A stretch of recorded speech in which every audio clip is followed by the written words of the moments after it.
I don't really think about my legacy. I really think about the present and what impact I can make right now in the relationships that I build, in the way that I create. If I do leave a lasting impact that another person or a group of people find to be impactful, then I'm honored that they can feel that.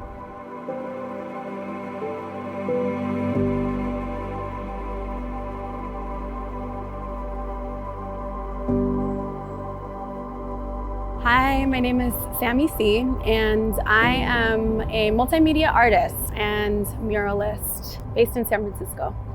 So I was born here in San Francisco, and I actually grew up in the East Bay, so in Oakland and in Berkeley. And growing up, my life was pretty low-key. I was a pretty quiet kid, and I stuck a lot to my sketchbooks as sort of a haven for me to get to know myself as a young person. And then in my teen years, I started to really dive into my artwork as a way to deal with a lot of like the trials and tribulations and the discomforts of becoming a teen and entering my womanhood. I really found early on that my creative life was a part of my survival in a lot of senses.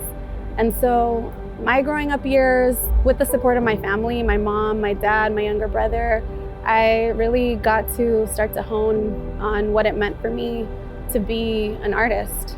And I had a good childhood where I got to explore and be rebellious and also really find myself and what it meant to be a creative person.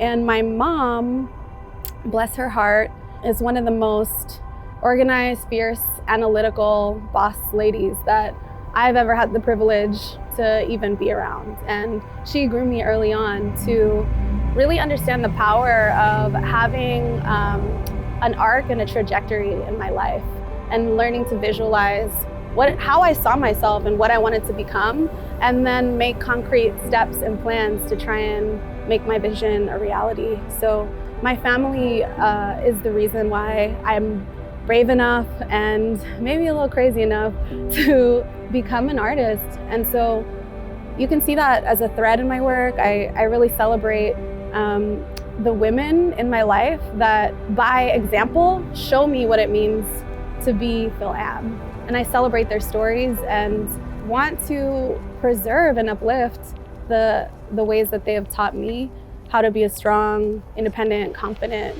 and compassionate woman.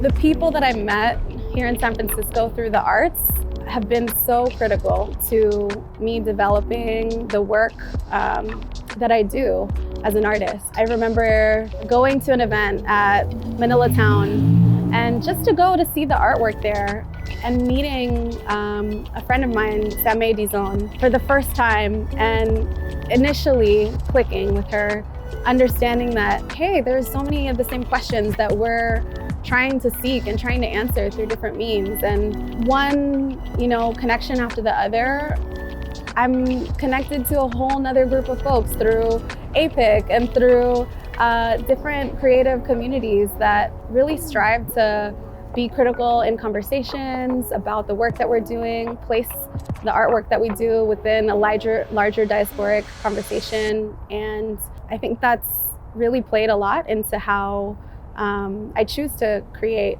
my mural work.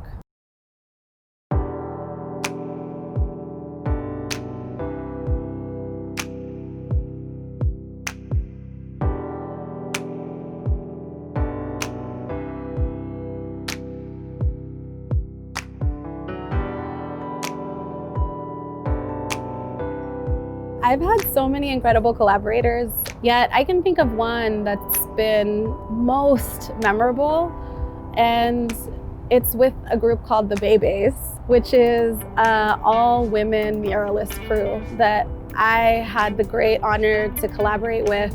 Collaborating with these group of women has truly shown me the power of what happens when women come together and create a space to tell our stories.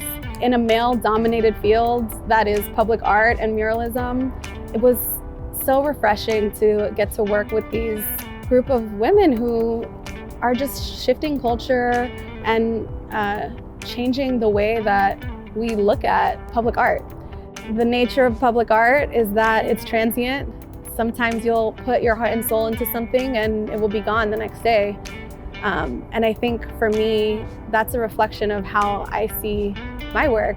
It's here, it makes its resonance in the way that it does in this moment, and it may be gone, but that impact and that energy that I put in that space and time is really what's most valuable to me.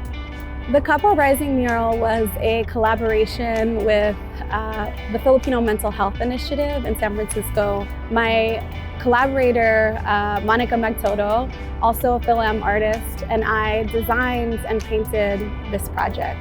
And our hope with it was that it would be an invitation and a reminder that our art practice is not only healing ourselves as we paint, but it can also heal our relationships and in community as well. And this project was a mural that I dreamed that maybe we would be able to use to talk about mental health. We face a severe challenge in the Filipino American community and Asian American communities as a whole, in that mental health is highly stigmatized, and often it's a barrier for folks to communicate about their needs, know where to seek help or how to seek help if they need it. And that fact was very personal to me, because growing up I faced severe mental health challenges that nearly ended my life. And so part of my dedication in community and as an artist is to aim to prevent and position myself so that I can minimize that possibility in whatever way that I might have the power to. And so the Kapwa Rising mural was one offering that I made to really try to elevate the conversation about how our health and our well-being in our minds and in our bodies is directly connected to how we express our cultural heritage.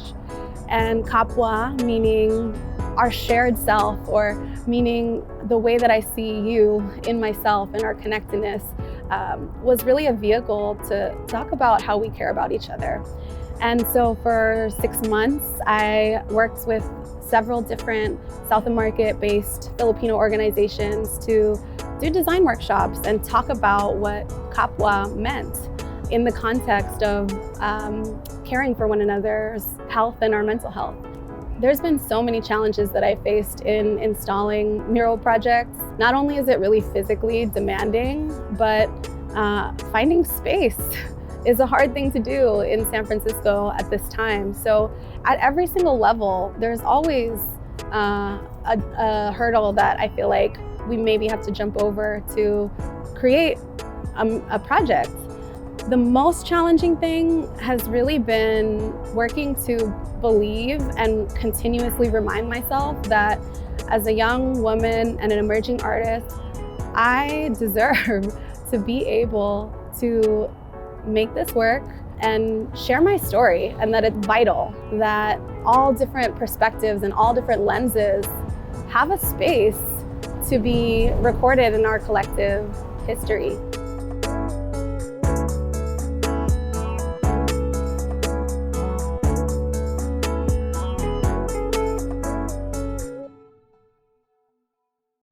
To the younger gen of artists that are already becoming the future of art as we know it, I salute you. I want you to know that you are completely supported and you have the full right to express your story, your style, and create something that's completely new.